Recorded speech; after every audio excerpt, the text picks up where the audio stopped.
لیے ذخیرہ آخرت ہے۔ میں موروثی طور پر ایک ذمہ دار گھرانے میں پیدا ہوا جو میرا ذریعہ معاش ہے۔ میں نے اس 70 سال کی زندگی میں صرف 4 مہینے ذمہ دارہ کیا ہے، 4 مہینے۔ پھر میری زندگی یا مدرسہ ہے، سب سے پہلے نمبر پر تبلیغ ہے، مدرسہ ہے، مطالعہ ہے، اور اللہ کے نام پر چلنا اور پھرنا۔ تو میری گندم کپاس چاول چنا آپ لوگ ہیں، میرے آم امرود کنو مالٹے آپ لوگ ہیں۔ آپ میں سے ہر بچہ میرے لیے ایک پودا ہے، اور ایک پودا بھی ہل جائے نا تو دل پہ چوٹ پڑتی۔ میں نے باغ لگوایا، کوئی 400 آم کے پودے لگوائے۔ تو میں اس وقت فجر کے بعد، اب تو فجر کے بعد مجھے سونا پڑتا ہے کہ میرا سر درد ہی ایسا ہو گیا ہے کہ میرا چھٹکارا نہیں ہو رہا۔ تو وہ میں نے ایک لمبا چکر لگایا، اور واپسی پر میرے ساتھ کون تھا یاد نہیں، میں اس سے باتیں کرتا ہوا آ رہا تھا۔ تو میرا منہ ادھر تھا، اور وہ جو پلاٹ تھا جس میں وہ پودے تھے وہ ادھر تھا۔ تو اس سال کورا شدید پڑا، یعنی ہوا کی نمی برف کے ٹکڑے بن جاتی ہے، وہ زمین پہ گرتی ہے، اس سے چھوٹے پودے جل جاتے ہیں۔ تو میں پتہ نہیں ایک کوئی بات بڑے جوش سے کہہ رہا تھا، تو میں نے ایسے دیکھا تو 400 کے 400 ختم ہوئے پڑے تھے۔ تو میرا کلیجہ منہ کو آ گیا، میری بات ہی بند ہو گئی۔ تو تم اس سے قیمتی پودے ہو، وہاں تو پھر دوبارہ بھی لگ جائیں گے، لیکن تم میں کوئی اپنے مقصد سے ہٹتا ہے تو وہ تمہارا نقصان ہی نہیں، میرا بھی نقصان ہے کہ اس باغ کو پانی سینچنے کی توفیق اللہ نے میرے مقدر میں لکھی۔ تو میں ساری زندگی مثبت چلا ہوں، مثبت، کبھی منفی نہیں چلا۔ مجھے کسی سے نفرت نہیں، میرے دل میں کسی کے لیے بغض نہیں۔ اختلاف مجھے اپنے استادوں سے بھی ہوا، میں نے اپنی شاخ الگ کی، میرا اختلاف تھا۔ اختلاف تو میں نے اپنے بڑوں سے بھی کیا، لیکن مجھے کسی سے نفرت نہیں ہے۔ میں کسی کو حقارت کی نظر سے نہیں دیکھ سکتا۔ جب میں طوائفوں کو بیٹی کہہ سکتا ہوں تو تم خود سوچو کہ میرے اللہ نے میرے اوپر کتنا کرم کیا۔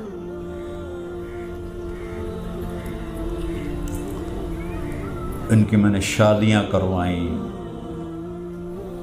اور ان کے بیماروں کے علاج کروائے، کئیوں کو عمرے کروائے۔ کون کرواتا؟ شاہ اسماعیل شہید کا ایک واقعہ ہے صرف، جو وہ موتی نامی طوائف کے کوٹھے پر گئے تھے۔ یہاں 250 طوائفیں تھیں جن سب کی خدمت کرنے کا مجھے اللہ تعالیٰ نے موقع دیا۔ تو جو چیز رواج میں ہوتی ہے اسی پر لوگ چلتے ہیں۔ اب دینی طبقہ اور مدارس کا طبقہ جب وہ مدرسے سے نکلتا ہے تو وہ کہتا مجھے کہیں پڑھانے کی جگہ مل جائے، مجھے کوئی مسجد مل جائے، مجھے کوئی مدرسہ مل جائے، میں اسکول ٹیچر بن جاؤں، بس یہاں ذہن گھومتا ہے۔ اب دعوت کے کام کو اللہ نے زندہ کیا تو کچھ وقت میرا تبلیغ میں لگ گیا، باقی میں چاہتا ہوں میں کہیں پڑھاؤں، چونکہ یہ ایک رواج میں آئی ہوئی چیز ہے۔ لیکن میں کسی کی انسانی خدمت کروں، کسی کی مادی خدمت، انسانی تو یہ سب سے بڑی انسانی خدمت تو یہ ہے جو مسجد کا بچہ کر رہا ہے، جو مدرسے کا بچہ کر رہا ہے، جو ہے آپ قرآن کے قاری کو آپ سب سوچتے ہو کہ قرآن پڑھانے کی بجائے مجھے کہیں کتابیں پڑھانے کا موقع ملے، یہ کتنی بڑی ہماری کج فہمی ہے کہ قرآن سے بڑی بھی کوئی کتاب ہو سکتی۔ خیرکم من تعلم القرآن وعلمہ، خیرکم من تعلم المنطق وعلمہ، خیرکم من تعلم قدوری وعلمہ۔ قرآن ہے لیکن اس کو بہت گھٹیا سمجھا جاتا ہے۔ اس سے بڑی چیز کیا ہو سکتی ہے کہ آپ اللہ کی کتاب براہ راست پڑھا رہے ہیں۔ تو یہ ماحول کی چیزیں ہیں۔ اس سے ہٹ کر جب تک سیرت پہ نظر نہیں ہوگی ہم نے کیسے زندگی گزارنی ہے پتہ نہیں چلے۔ اکابر میں اٹکے رہو گے اور سیرت کو نہیں دیکھو گے تو تمہارے سامنے دین کی پوری تصویر نہیں آئے گی۔ میرے نبی جب مدینہ پہنچے، جب ایک ماحول بنا، سب سے پہلا کام کیا امداد باہمی، جس کو ہم آج انگریزی میں فاؤنڈیشن کہتے ہیں۔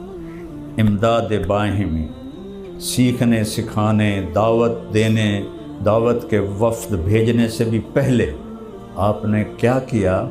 مواخات۔ مواخات، ہر مہاجر کو ایک انصاری کا بھائی بنا دیا، ہر مہاجر ایک انصاری کا بھائی بن گیا، اور اس انصاری کو اس کی ضروریات کے پورا کرنے کا ذمہ دار بنا دیا۔ اور وہ یہاں تک گئے کہ ابو طلحہ رضی اللہ تعالیٰ عنہ جس کے بنے ساتھی اس سے کہنے لگے میری 2 بیویاں ہیں، میں ایک کو طلاق دے دیتا ہوں اور یہ دونوں ہیں، جو تجھے پسند ہے وہ لے لے، میں اس کو طلاق دے دیتا ہوں۔ یہاں تک مواخات قائم کی۔ تو انسان کی مادی ضرورتوں من لم یہتم بامور امتی فلیس منی، اور یہاں امور امتی سے مراد اس کی دنیاوی ضرورتیں ہیں۔ تو سب سے پہلے آپ نے مواخات قائم کی، پھر اس کے بعد اصحاب صفہ پہ سب کا دعویٰ ہے۔ خانقاہ والے کہتے ہیں یہ پہلی خانقاہ تھی اصحاب صفہ، مدرسوں والے کہتے ہیں یہ پہلا مدرسہ تھا، تبلیغ والے کہتے ہیں یہ پہلے پوری زندگی کے لیے فارغ تھے دعوت کے لیے۔ تو جب ہر ایک اجتہاد کر رہا ہے تو میں بھی اجتہاد کر رہا ہوں کہ یہ پہلی فاؤنڈیشن ہے جو میرے نبی نے بنائی، اصحاب صفہ۔ اور اصل بات یہ ہے یہ سارے کام کرتے تھے، ذکر بھی کرتے تھے، سیکھنا سکھانا بھی ہوتا تھا اور جہاد بھی ہوتا تھا، لیکن یہ اس کے لیے نہیں تھے۔ یہ فقیر لوگ تھے، ان کا کوئی گھر نہیں تھا، ان کے پاس لباس تک نہیں تھا، تو میرے نبی نے ان کو مسجد نبوی کے باہر ایک چبوترے پہ بٹھایا، اور روزانہ رات کو آپ انصار سے پوچھتے کون کتنے آدمی لے جائے گا کھانا کھلانا۔ تو اصل ان کے جمع ہونے کی وجہ بے گھر ہونا تھا اور فقر و فاقہ تھا، لہذا صدیقی دور میں سارے ہی اصحاب صفہ غائب ہو گئے جب مال غنیمت آئے۔ اگر یہ ذکر کے لیے تھا تو وہ تو ایک مستقل تقاضا ہے، علم کے لیے تھا تو وہ ایک مستقل تقاضا ہے، تبلیغ کے لیے تھا تو وہ ایک مستقل تقاضا ہے، جہاد کے لیے تھا تو ایک مستقل تقاضا ہے۔ تو ان کی تعداد بڑھنی چاہیے تھی، لیکن وہ تو غائب ہو گئے، ختم ہو گئے۔ تو اگر سارے اجتہاد کر رہے ہیں تو ہم رجال و نحن رجال، ابو حنیفہ رحمہ اللہ نے فرمایا تھا کہ ہم رجال و نحن رجال۔ یہ بات اکابر پرستی کی کتنی نفی کرتی؟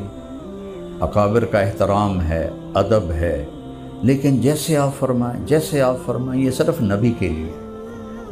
جہاں وحی نہیں وہاں تو صحابہ نے بھی اختلاف کیا، یا رسول اللہ یہ خیمے یہاں پر اللہ کا حکم ہے، وہی ہے؟ کہا نہیں، میری رائے ہے۔ کہا پھر یہاں ٹھیک نہیں وہاں ٹھیک ہے۔ تو جبریل آ گئے کہ جیسے یہ کہہ رہا ہے ویسے کیا جائے۔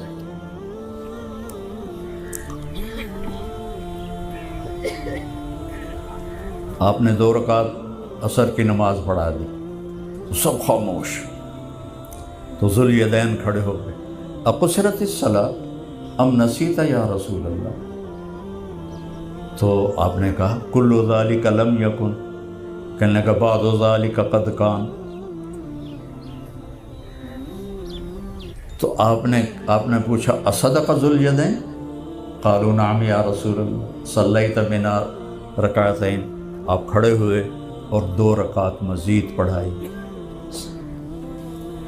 جیسے آپ فرمائیں صرف نبی کے لیے۔ تو اپنے اصحاب صفہ کو جمع کرتے، حضرت سعد بن عبادہ 40 آدمیوں کو لے کے جاتے تھے، کوئی 1 کو، کوئی 2 کو، کوئی 10 کو۔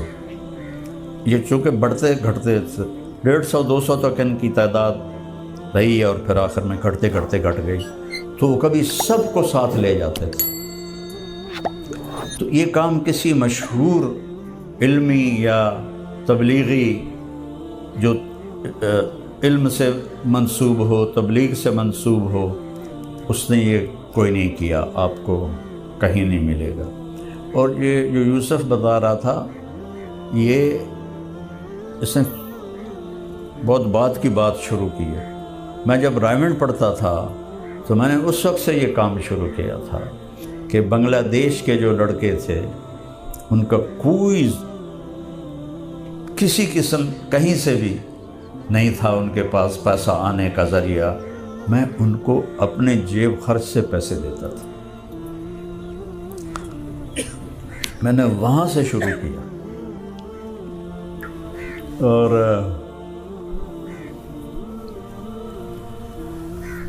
وہ ہمارے ایک وارڈن آ گئے، ناظم ہاسٹل، طالب صاحب رحمۃ اللہ علیہ۔ ابھی پرسوں میں نے ان کو خواب میں دیکھا، تو بڑے سخت، ماشاءاللہ میری بڑی پٹائی ہوئی ہے ان کی، شاید ہی کسی اور کو یہ شرف حاصل ہوا۔ تو وہ فلم دیکھنے پہ بہت مارتے تھے، اس سے پہلے عظیم صاحب تھے، وہ اتنی پکڑ نہیں کرتے تھے۔ تو ایک فلم آئی fall of the Roman Empire, وہ بھی پلازا سینما پر لگی ہوئی تھی، تو اس کی پہلے بکنگ ہو رہی تھی۔ 90 کی دہائی میں جو PIA کا ٹکٹ بنتا تھا وہ بڑا خوبصورت ہوتا تھا، 3 پنے ہوتے تھے اور اوپر سے رنگین، اور پنے بھی رنگین، تو انہوں نے وہ رنگین ٹکٹ چھاپا۔ تو اس کے شوق میں نے جا کے 2 ٹکٹ خرید لیے، ایک اپنا اور ایک گلاب علی رحمۃ اللہ علیہ، میرا بڑا پیارا دوست تھا، فوت ہو گیا۔ تو اب ہمارے 2 گروپ تھے، سارے ہم ذمہ داروں کے لڑکے تھے، تو سب میں ہی تکبر، تو وہ ہمارے 2 پارٹیاں تھیں، کبھی ہم ان پہ چڑھ جاتے تھے، کبھی وہ ہم پہ چڑھ جاتے تھے۔ تو ان کی ہم نے پٹائی کروائی تھی ایک دفعہ، تو اب میں شو بازی میں ٹکٹ دکھانے لگے گا، ٹکٹ دیکھو بھائی، ٹکٹ دیکھو، تو ٹکٹ ہی ایسا تھا، ورنہ ادھر عام سینما میں تو اتنی سی پرچی ہوتی تھی۔ وہ ان کو پتہ چل گیا، انہوں نے مخبری کر دی، اور میں اور گلاب علی بڑے مزے سے پلازا سینما کی گیلری میں بیٹھے فلم دیکھ رہے تھے۔ انٹرول ہوا، یہ رومن امپائر کا زوال کیسے آیا، اس پر یہ فلم بنی تھی۔ اس میں ایک عمر شریف مجھے یاد ہے، ایک صوفیہ لورین اور ایک سٹیفن بوائڈ۔ تو عمر شریف مسلمان تھا، مصری تھا، تو وہ کیسے زوال ہے اس پر تھا۔ تو جب انٹرول ہوا، اس وقت یہ پیپسی تو نہیں تھی، کوکا تھا، کوکا کولا 8 آنے کی بوتل آتی تھی۔ تو ہم نے سوچا ابھی وہ آتا ہے بوتل والا، تو اس سے بوتل لیتے ہیں۔ تو اتنے میں میری نظر پڑی دروازے پر، تو ہمارے جو نائب وارڈن تھے وہ اندر تشریف لا رہے، اشرف صاحب۔ میں کہا گلاب علی مر گئے، وہ ہے اشرف آ گیا ہی۔ تو وہ آئے اور بڑے طنزیہ انداز میں مسکرا کر کہ اچھا پھر فلم دیکھی جا رہی ہے؟ میں کہا جی ہے جی۔ وہ واپس چلا گیا۔ اب میں یہ سمجھا کہ نیچے طالب آیا مرحوم رحمۃ اللہ علیہ، اب تو کہنا چاہیے، وہ آئے ہوئے ہیں اور انہوں نے اس کو اوپر بھیجا ہے تحقیق کے لیے۔ میں کہا گلاب علی لگتا طالب ہیٹھا ہیں تو اسی تھائیاں اپنا سوٹے مار دیونے، چل اٹھیے نسیے۔ تو ایک عقبی دروازہ تھا سینما کا، ادھر ہم نے دوڑ لگائی۔ اب آگے گئے، ادھر راستہ تو ڈر لگا کہ طالب صاحب کھڑے ہوں گے، جدھر بھاگنا تھا آگے دیوار تھی، تو دیوار بھی خاصی اونچی تھی، جیسے یہ نیلا رنگ نظر آ رہا ہے اتنی اونچی دیوار تھی۔ تو ہم بھاگے تو آگے دیوار، تو خیر اس وقت بچپن جوانی میں نے جمپ لگایا اور دیوار پہ ہاتھ ٹک گئے، تو میں نے اپنے آپ کو اٹھا کے دیوار پہ، پھر گلاب علی نے بھی ایسے کیا، ہم دونوں نے گھر میں جمپ، آگے گھر تھا پرائیویٹ، اس میں جمپ کیا تو ان کا کتا بھو بھو کرتا ہمارے پیچھے لگ گیا۔ اب ہم آگے آگے کتا پیچھے پیچھے، ہم آگے آگے کتا پیچھے پیچھے۔ وہ اللہ نے کرم کیا کہ ان کے گیٹ کا چھوٹا دروازہ کھلا ہوا تھا، تو ہم نے چھلانگیں لگائیں اور پار نکلے۔ اور گلاب علی جو تھا وہ تو دوڑ گیا پیپل ہاؤس، اس کا چچا ایم پی اے تھا، وہ تو 3 دن آیا ہی نہیں۔ اب میرا تو کوئی چچا ایم پی اے نہیں تھا، تو میرا کزن تھا گورنمنٹ کالج میں، لیاقت حیات، میں اس کے پاس چلا گیا۔ میں کہا بھائی میری جان بچا، آج طالب میں نہیں چھڑنا۔ تو وہ شام تک تو میں رہا، تو اس سے آگے تو پھر اور جرم پہ جرم ہو جاتا، تو پھر میں نے، انہوں نے اپنے نوکر کو بھیجا جو ہاسٹل سے نوکر ملتے تھے، تو اس نے آ کر کہا جی لیاقت صاحب کہہ رہے سن کہ بھائی طارق جمیل صاحب میرے کو سن۔ ہاں منو پتہ ہے، تو جا۔ اس کو جب کسی کو اتنا بڑا تھا وہ ایک سیف، اس میں اتنا موٹا تالا تھا، اس کی چابی ان کے پاس ہوتی تھی، جس کی پٹائی کرنی ہوتی تھی نا چابی اس کو پکڑاتے تھے، اے ذرا تالا کھولے جی۔ مجھے چابی پکڑائی، اے تالا کھولے جی۔ میں نے کہا یا اللہ یہ تو میرے بھی تالے کھول دے گا۔ تو میں نے تالا کھولا، اے ذرا کڑے جی، بیت کڑے جی۔ اتنا بڑا اس کا بیت تھا، میں نے کہا آ جا پترا ہوں۔ اور وہ یہاں ہاتھ رکھتا تھا اور اتنا جھک کے مارتا تھا، تو وہ بیت اندر گھس جاتا تھا یہاں، پتہ نہیں اس میں نے کتنے مارے۔ تو گلاب علی آیا چوتھے دن، اتنے جو بھول بھول آ گیا، ٹکٹ بھی تیرا میں بھریا، تو آپ تو بچ گئے ہیں، تو مینو سوٹے پائے گئے۔ تو یہ کام تو میں نے وہاں سے شروع کیا تھا۔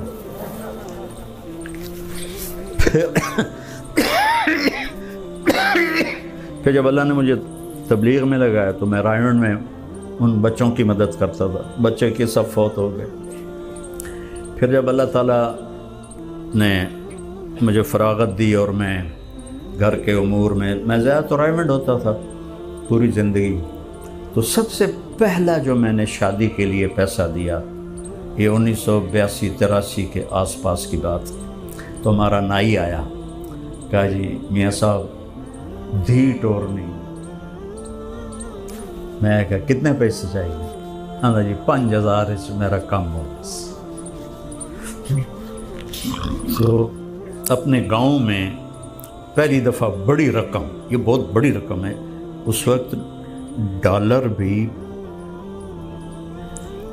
4 روپے کا تھا، چونکہ 82 میں جب میں انگلینڈ گیا چلے کے لیے تو 4 روپے کا ڈالر خریدا اور 19 روپے کا پاؤنڈ خریدا۔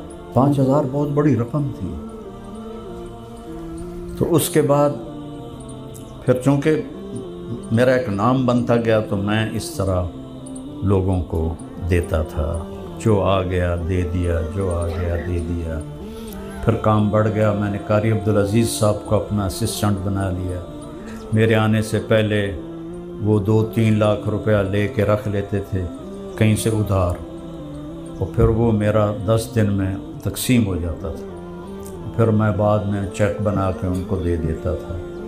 تو یہی بڑھتے بڑھتے بڑھتے بڑھتے وہ تو اگلی بات تو آپ نے سن ہی لی، تو پھر اللہ تعالیٰ نے یہ شکل بنا دی۔ یہ بھی میرے نبی کا کام ہے۔ اور بھی دکھ ہیں زمانے میں محبت کے سوا، راحتیں اور بھی ہیں وصل کی راحت کے سوا۔ یہ بھی میرے نبی کا ہی کام ہے۔